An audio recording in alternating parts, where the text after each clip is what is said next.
लोगों ने हमसे ये चर्चा की कि 1000 वर्ष पूर्व जो अत्याचार महमूद गजनी ने सोमनाथ मंदिर के माध्यम से हम सभी हिंदुओं के ऊपर करना चाहा था,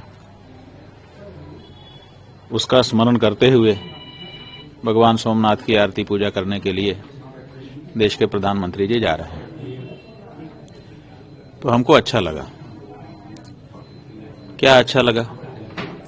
अच्छा ये लगा कि हमारे ऊपर जो अत्याचार हुआ है, हमारे देश का प्रधानमंत्री अगर उसका स्मरण करता है और स्मरण करके वर्तमान की परिस्थितियों को सबके सामने ले आता है, और वर्तमान की परिस्थितियां ये हैं कि सोमनाथ जी जहां के तहां हैं, उनकी आरती पूजा हो रही है, उनकी ध्वजा फहरा रही है, जयकारा उनका गूंज रहा है।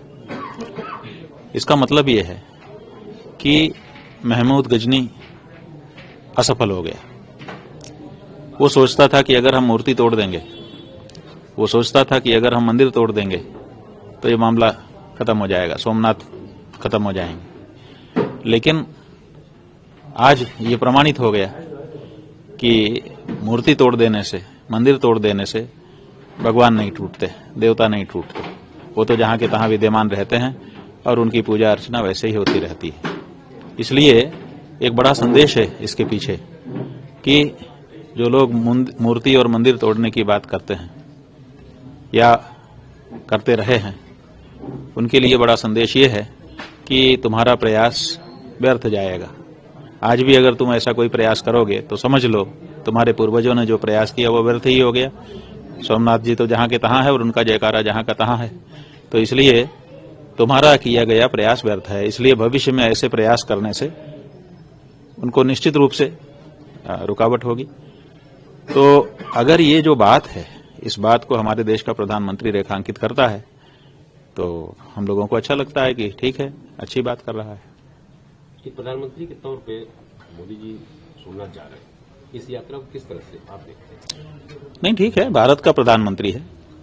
भारत का प्रधानमंत्री भारत के लोगों का प्रतिनिधि होता है, और भारत के जो लोग हैं उनमें से जो बहुसंख्यक लोग हैं उनका भी प्रतिनिधित्व तो उसी के पास है। और सच बात यह है कि असल में तो बहुसंख्यक का ही प्रतिनिधित्व होता है। सरकार तो बहुमत वाली बनती है ना। तो देश में जो बहुत ज्यादा मत में है, माने जिनकी संख्या अधिक है, तो उनके अनुसार यहाँ के प्रधानमंत्री को बर्ताव करना ही चाहिए। तो अगर वो कर रहे हैं और हिंदुओं की पीड़ा को उजागर कर रहे हैं या हिंदुओं के पराक्रम को उजागर कर रहे हैं तो ये स्वागत योग्य है। बहुत चर्चा चल रही है उनकी यात्रा को लेकर के। एक प्रधानमंत्री थे जो जाने से मना किया था, उन्होंने राष्ट्रपति राजेंद्र प्रसाद को भी जाने से मना किया था, नेहरू जी को लेकर। वो उसमें हम नहीं जाते। उसमें हम इसलिए नहीं जाते कि हर प्रधानमंत्री के समय की परिस्थितियां अलग होती हैं। परिस्थितियां गुजर जाने के बाद विश्लेषक नई परिस्थितियों के अनुसार उनकी समीक्षा करें, ये उचित नहीं होता है। अगर किसी की भी, चाहे वो नेहरू जी हों, चाहे वो लाल बहादुर शास्त्री हों, चाहे बाद के प्रधानमंत्री हों, चाहे आज के वर्तमान के नरेंद्र मोदी जी हों, जब इनकी समीक्षा की जाएगी तो इनकी परिस्थितियों में की जानी चाहिए। तो किसने क्या किस परिस्थिति में किया वो अलग है। आज की परिस्थिति होती तो वो क्या करते, हो सकता है कुछ और करते। तो इसलिए उन्होंने ये किया, हम ये कर रहे हैं, ये वाली खेल में हम नहीं हैं। तो ये सनातन उत्थान के लिए ये प्रयास सही है? हाँ, बिल्कुल सही है। देश के बहुसंख्यकों की जो भावना है उसको हमारे देश के नेताओं को अभिव्यक्त करना ही चाहिए। लेकिन बांग्लादेश में तो स्थिति बहुत खराब है। हाँ, बिल्कुल सही कहा आपने। यहाँ पर विचार करने की आवश्यकता है कि बांग्लादेश में जो परिस्थिति बनी है वो क्यों बनी है। तो आप देखिए, बांग्लादेश की जो परिस्थिति बनी है वो इसलिए बनी है कि बांग्लादेश कभी पाकिस्तान था और उससे भी पहले भारत था। भारत ही का एक भूभाग धार्मिक कारणों से पाकिस्तान बन गया। बाद में पूर्वी पाकिस्तान और पश्चिमी पाकिस्तान के बीच पटा नहीं मामला, तो उन लोगों में कुछ बाधा आई, उसका लाभ भारत की सरकार ने उठाया और उसको स्वतंत्र देश घोषित करवा दिया। वो स्वतंत्र हो गए, बांग्लादेश उनका नाम हो गया। पाकिस्तान से, पूर्वी पाकिस्तान से बांग्लादेश में परिणत हो गए।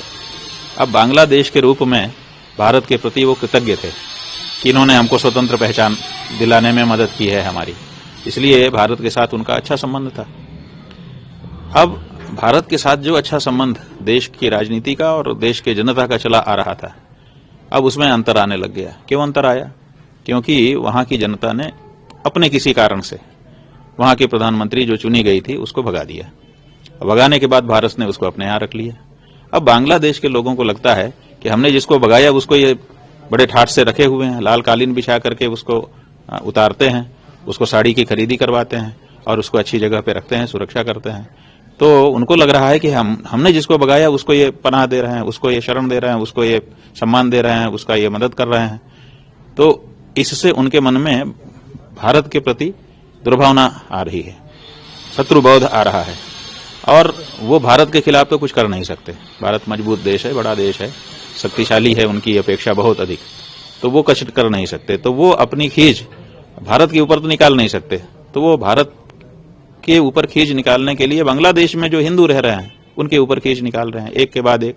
पहले एक मारा गया, फिर दूसरा मारा गया, फिर तीसरा मारा गया, पत्रकार भी मारे जा रहे हैं जो हिंदू पत्रकार हैं। तो ऐसी परिस्थिति में भारत की सरकार को विचार करने की जरूरत नहीं है। भारत की सरकार को विचार करना पड़ेगा कि हमने जो शेख हसीना को यहाँ पर रखा हुआ है उसका ये परिणाम निकल करके आ रहा है कि हिंदुओं को बांग्लादेश में सताया जा रहा है।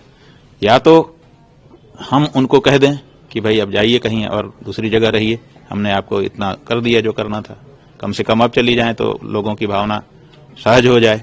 और अगर ये नहीं कह सकता है तो उसको ऐसा पराक्रम दिखाना चाहिए कि बांग्लादेश का एक एक व्यक्ति इस संदेश से संदिष्ट रहे कि अगर हमने किसी हिंदू को छुआ तो भारत सरकार हमारे देश को ही तबाह कर देगी।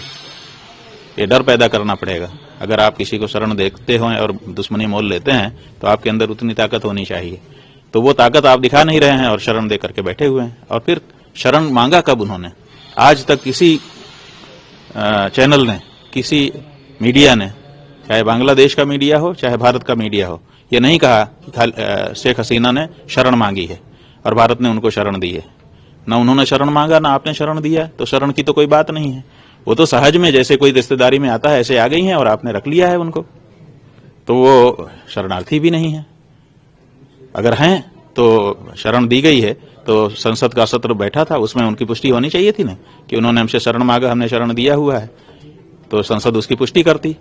पुष्टि भी तो नहीं हुई है। तो इसलिए यहाँ पर भारत की जो राजनीति है और जो विदेश नीति है वो कहीं ना कहीं धोखा खा रही है। और इसका परिणाम क्या होगा? इसका परिणाम ये होगा कि बांग्लादेश की जनता में भारत के प्रति दुश्मनी की भावना धीरे धीरे फिर पनप जाएगी। और धीरे धीरे नहीं पनपेगी, बड़ी तेजी से पनप जाएगी, क्योंकि उनका खून वही है, पाकिस्तान वाला। एक दिन भारत की धरती से वो अलग हुए थे, वो तो व्यवहार के कारण ठीक हो गए थे, लेकिन वो पुनः जैसे थे वैसा होने में उनको ज्यादा देर नहीं लगेगी। तो पता चला कि जैसे आपको पश्चिमी पाकिस्तान की तरफ से रोज मोर्टार दागे जाते हैं, उरी सेक्टर हो, पुंछ सेक्टर हो, रजौरी हो, पूरे जगह जगह पे यही हालत है, वही हालत बांग्लादेश की सीमा पे हो जाएगी। अभी आज की हालत यह है कि बांग्लादेश की सीमा पे कहीं कहीं बाढ़ तक नहीं है, लोग आराम से इधर उधर आ रहे हैं। कोई इधर गाय बांध रहा है और दूध दूने चला आ रहा है, कोई कुछ खेती कर रहा है, ऐसी परिस्थिति है। लेकिन वो जो परिस्थिति पश्चिमी पाकिस्तान के साथ आपकी है वही इधर हो जाएगी, क्योंकि बड़ी तेजी से उनका वही भाव पुनर्जागृत हो जाएगा जिस भाव में वो पहले भारत से अलग हुए थे। तो इस भाव को जगा देने में हमको क्या लाभ है? या तो हम अपनी ताकत का प्रदर्शन करते हुए उस पर अधिकार ही कर लें कि फिर वापस मिला रहे हैं हम। अगर ये नहीं करते हैं तो अपने पड़ोस में, और छोटा देश है, जब उसके ऊपर हम कुछ भी प्रहार करेंगे लोग हम ही को कहेंगे कि इतने बड़े होके आप छोटे को मार रहे हो। जैसे कार और साइकिल टकरा जाए तो कार वाले को ही लोग गाली देते हैं। अगर बांग्लादेश के खिलाफ हमने कुछ भी किया तो पूरी विश्व बिरादरी कहेगी कि आप छोटे देश को सता रहे हैं, आपके पड़ोस में है तो हमको कार्रवाई करने में भी दिक्कत ही होगी। इसलिए हमको इस बारे में सचेत रहने की आवश्यकता है, ये बात हम कह रहे हैं। शेख हसीना को क्या करना चाहिए? शेख हसीना को नहीं रखना चाहिए। शेख हसीना को अब रख भी लिया, चलो कोई बात नहीं, अब से कम कह देना चाहिए कि आप कहीं अपनी जगह ढूंढ लीजिए, वहां चली जाइए, सुरक्षित रहिए। मौके पे हमने आपकी जो मदद संभव थी, आपका इतना बड़ा योगदान था भारत के प्रति, सदा से मित्रता का भाव था, हमने इतना निभा दिया, लेकिन हम लंबे समय तक आपको नहीं रख सकते हैं, ये कहना चाहिए। अच्छा, वेनेजुएला पर जो आक्रमण हुआ अमेरिका का, उसको लेकर के यहाँ भी कुछ लोग आशंका व्यक्त कर रहे हैं कि मोदी को उठा लेंगे या मोदी। ये आशंका इसलिए नहीं व्यक्त कर रहे हैं। वेनेजुएला पर जो आक्रमण हुआ है, आक्रमण नहीं कहा जा सकता उसको।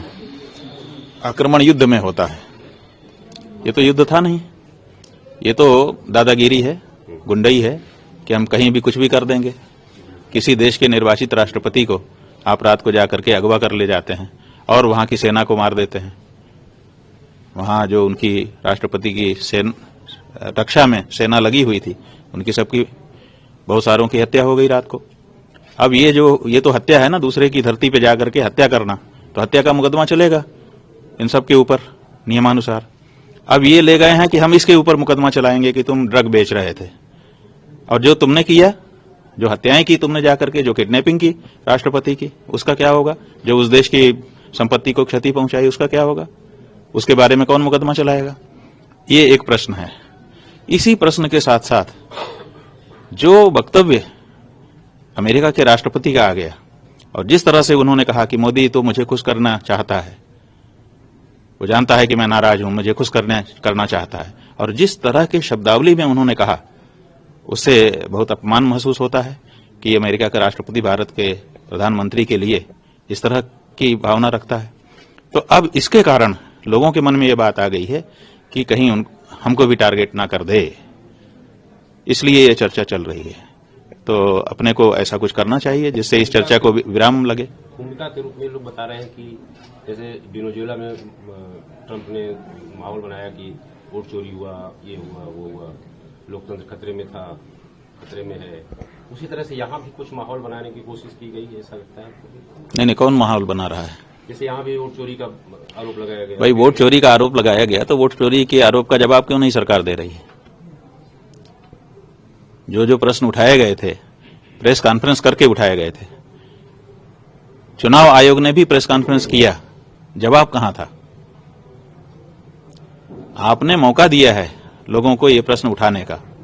21 करोड़ लोग आपके अवैध दिखाए हैं मतदाता। 21 करोड़ मतदाता, आज आप कहते हैं कि ये मतदाता ही नहीं थे, कम संख्या होती है। 21 करोड़, वो 21 करोड़ कौन थे जो मत दे रहे थे और किसको दे रहे थे? उससे क्या सरकारें मन बिगड़ नहीं रही थी? ये तो प्रश्न है ना। तो इस प्रश्न का जवाब किसको देना है? जो सत्ता में है उसी को देना है, उसी के पास संसाधन है, तो उसको देना चाहिए। और ऐसा जवाब देना चाहिए कि जनता की दिमाग में एकदम साफ हो जाए। लेकिन जनता के मस्तिष्क में प्रश्न जहां का तहां बना हुआ है। अब आप कहते हैं अमेरिका ये साजिश कर रहा है। अमेरिका की साजिश का भी तो कोई प्रमाण आप नहीं दे रहे हैं। मतलब हम आपके ऊपर प्रश्न ही ना उठाएं। अगर प्रश्न उठाते हैं तो अमेरिका के से प्रेरित हैं हम।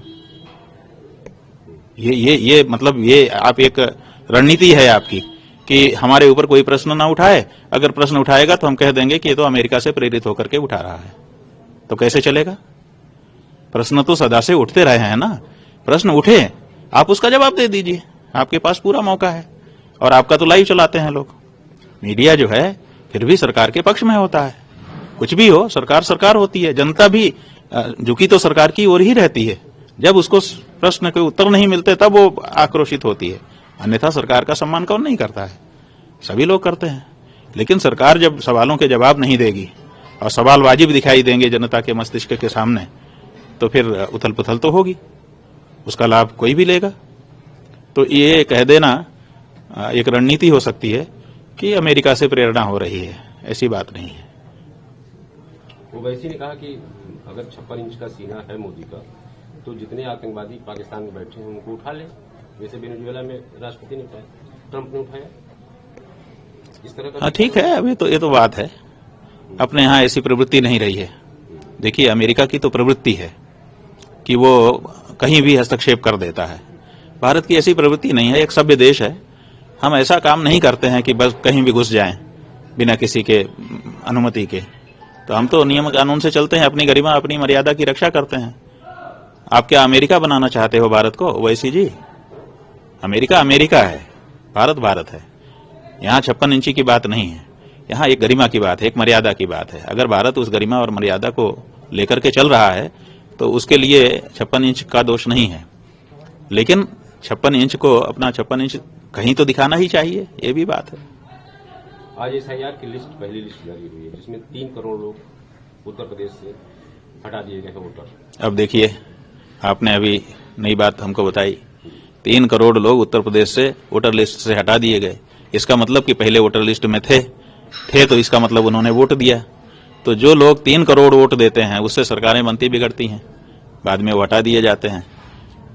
तो इसका मतलब है कि कहीं न कहीं चुनाव आयोग की कार्य पद्धति में गड़बड़ी तो है, और अगर है तो फिर प्रश्न तो उठेंगे ही। तो उसी को ठीक किया है आज उन्होंने। भाई ठीक किया, गड़बड़ी कैसे हो गई? चुनाव आयोग सोया हुआ था क्या? ये जो 3 करोड़ लोग हटाए गए, ये कभी बनाए भी तो गए होंगे वोटर। वोटर कौन बनाता है? चुनाव आयोग ही तो बनाता है। तो वोटर बन कैसे गए 3 करोड़ लोग? इसके लिए किसको दंड दिया जाएगा? कौन जवाबदेह है बताइए? ये जब तक इस देश में ये जवाबदेही तय नहीं होगी कि गड़बड़ी जिस अधिकारी के कार्यकाल में हुई है अगर पकड़ी जाएगी तो चाहे वो रिटायर ही हो गया, उसके ऊपर मुकदमा चलाया जाएगा और उसको जवाब देना पड़ेगा। जब तक ये कानून नहीं बनेगा तब तक कुछ नहीं हो सकता। पैसा लेकर के अवैध निर्माण हो जाता है, सारे अधिकारी पैसा लेकर के निर्माण करवाते हैं, कोई ऐसा नहीं है जो नहीं जानता है, और बाद में बुलडोजर लगा करके मकान तोड़ दिया जाता है। खून पसीने की कमाई लगा करके कोई व्यक्ति बनाता है, अधिकारी पैसा लेके बनवाने देते हैं, बना लो, और फिर एक दिन तोड़ दिया जाता है। सफर कौन करता है? वही व्यक्ति। जिस अधिकारी के समय में वो बना वो सोया हुआ था क्या? उसको क्यों नहीं पकड़ा जाता है कि भाई तुम्हारे समय में ये बन गया, तुम भी दोषी हो, इनका नुकसान होगा क्यों, इन्होंने गलत बनाया, तुम्हारे समय में बना, तुम भी गलत हो, तुमको भी जेल में डाला जाएगा। ये कभी हुआ है आज तक भारत में? नहीं हुआ। नहीं हुआ तो इसलिए कुछ नहीं होगा। 3 करोड़ आपने जब मनचाहा डाल दिया, जब मनचाहा हटा दिया, जिस समय जैसी गणित रही, किसी समय 3 करोड़ को डालना आपकी राजनीति में फायदा देता होगा, आज उनको हटाना फायदा दे रहा है। ये सब हो रहा है। तो इसका मतलब है कि जनता मूर्ख ही है। जनता को आप मूर्ख बना रहे हैं।